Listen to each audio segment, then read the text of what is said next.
Welcome to my Days of Our Lives official channel. I hope everyone is having a wonderful day. Before we begin, please hit the subscribe button and give this video a thumbs up. When Holly got to the Horton cabin, she saw Tate furiously yelling about what his mother had done while staring at his phone. She began to tell him something, but Tate interrupted her, shouting that his mother had been taken into custody. He was in shock that his mother had been so critical of him, and that, despite her declarations of transformation, she had evidently lied. Tate was consoled by Holly, who also shared some good news with him. Holly would be moving home with her grandma. Holly gave Tate the rundown on Nicole's condition. Holly observed that Tate continued to appear oppressed, to which he answered that he was glad she was remaining in Salem. He said that while he felt bad for his mother, he was also furious with her for all the people she had harmed. He made the decision to concentrate on the one advantage. He and Holly wouldn't have to skulk around any longer. Although Holly regretted the situation as much, she was grateful that Tate and her were together. Tate understood that his father could still be upset with him and Holly because of Tate's dishonesty. Holly proposed that Tate fabricate an injury as a pretext for his possible return home, but Tate thought it was a bad idea since Sophia would probably not remain silent. The teenagers decided that they would still need to hide their connection. Holly felt that she needed to go bid her mother farewell, but she was reluctant to go from Tate. Tate reassured her that he would be well, citing his experience with his mother's crazy things, and he urged Holly to depart. Andrew and Theresa were placed in an interrogation room at the police station. Theresa babbled on about how she knew Andrew was humiliated and disappointed in her and that he had likely come to disown her before Andrew could say anything more. Andrew reprimanded his sister and declared his admiration for her. Theresa was astonished and questioned how Andrew could be pleased of her after she had committed many crimes. He said that he thought it showed her character that she had turned herself in, and he was proud of her for that. Theresa bemoaned the fact that character would not help her through her hard time. In response, Andrew said he would work on getting Theresa a better deal.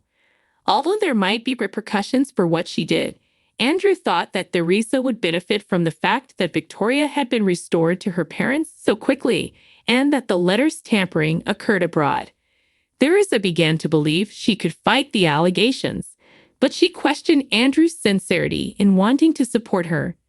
Remembering how he had ruined his dad's James Bond car as a youngster, Andrew smiled. Theresa had assumed responsibility for him, saying that the vehicle accident was her fault.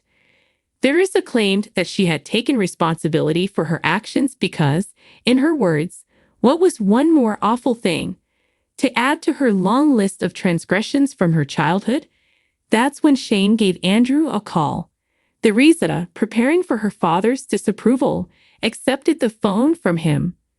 Later, when Theresa was alone herself, she sobbed as she closed the conversation and told Shane she loved him.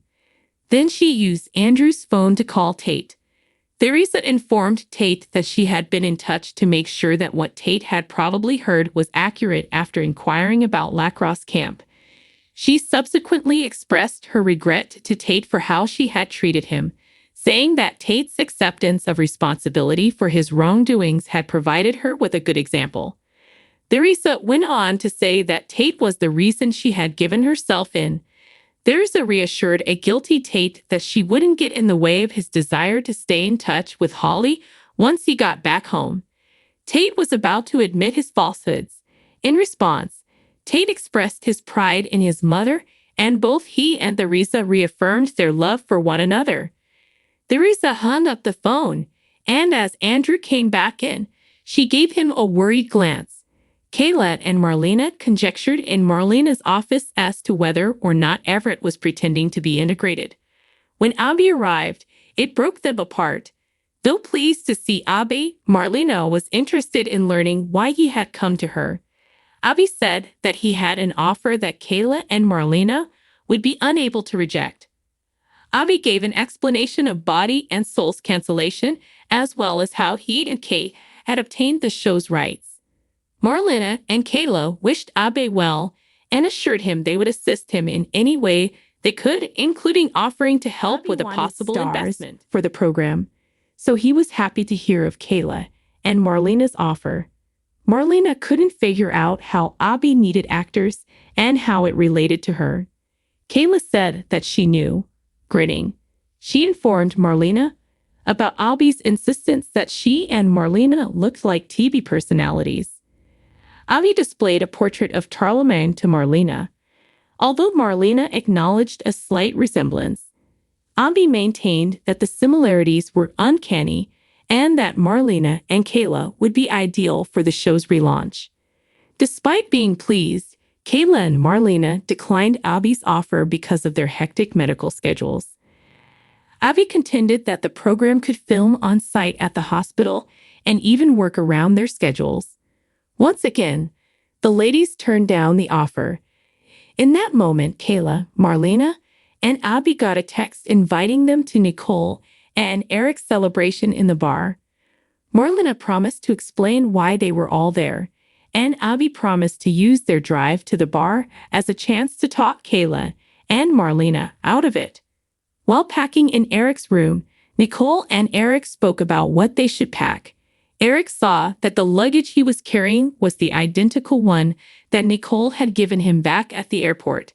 Nicole embraced Eric and said with joy how much had changed since they were traveling to Paris together. He inquired as to her thoughts about leaving Holly behind. Nicole consoled herself by thinking that Holly seemed to be in a better place and that she would be surrounded by relatives. Although Nicole acknowledged that she would miss Holly a lot, she had to give her daughter space to enjoy her life so that she could concentrate on her relationship with Jude. And with me, Eric continued. Nicole thought she was dreaming, so she requested Eric to pinch her. He kissed her tenderly and said he had a better idea. After turning down the lights, Eric moved closer to Nicole, who was seated on the bed. They gave each other a heartfelt hug before making love. Nicole hinted that it had been an incredible experience in the afterglow, and we were so hungry we didn't even need biscuits, she said. Nicole broke off their kissing to announce that she and Eric had just cheated on each other.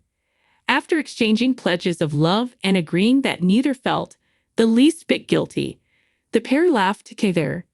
Roman, who was observing Jude, put up a bon voyage sign above the bar at the Brady pub.